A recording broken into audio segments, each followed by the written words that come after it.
Section 1. Why the EU AI Act exists. Understanding the regulatory logic behind the law. To understand the EU AI Act, we need to start with a hard truth. Artificial intelligence doesn't fail like humans do. When a human makes a mistake, it usually affects one decision, one person, one moment. When an AI system makes a mistake, it can affect thousands, millions, or entire populations instantly and repeatedly. This is the core regulatory problem. AI systems scale decisions. They automate judgment, and they often do it invisibly. Many AI systems are opaque, even to their creators. Decisions are made by models that cannot easily explain themselves.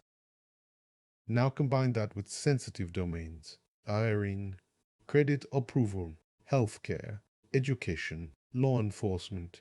Suddenly, errors are not just technical, they are ethical, legal, and social.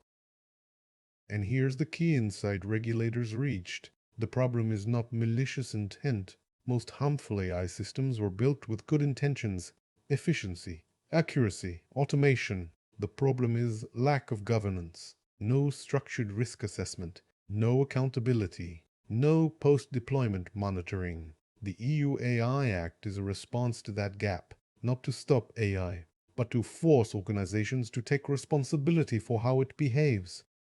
Regulators had several options when designing AI regulation. They could regulate based on technology, for example, machine learning versus rules. That failed quickly because technology evolves faster than law. They could regulate based on industry. But AI is horizontal. Every industry uses it, so the EU chose a different path. Risk. Think of how we regulate products today. A children's toy and a commercial airplane are both products, but we don't regulate them the same way. The difference is risk. The EU AI Act applies this logic to AI systems. Limited risk, minimal rules. High risk, strong controls. This is why classification is the most important skill you'll learn in this course. If you classify a system correctly, compliance becomes manageable. If you classify it wrong, everything else collapses. Let's address a common fear. The EU AI Act will kill innovation.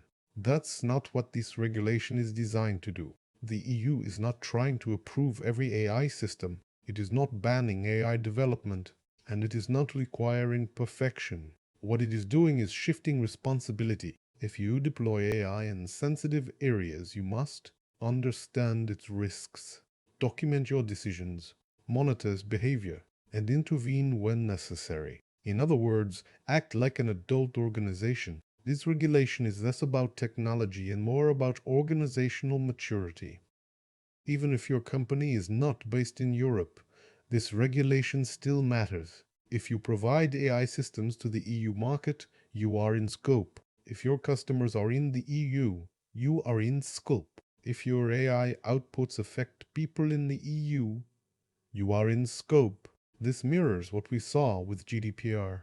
Many organizations outside Europe had to comply simply because of market access. The same will happen with AI. The EU AI Act is becoming a global reference point. Understanding it is no longer optional.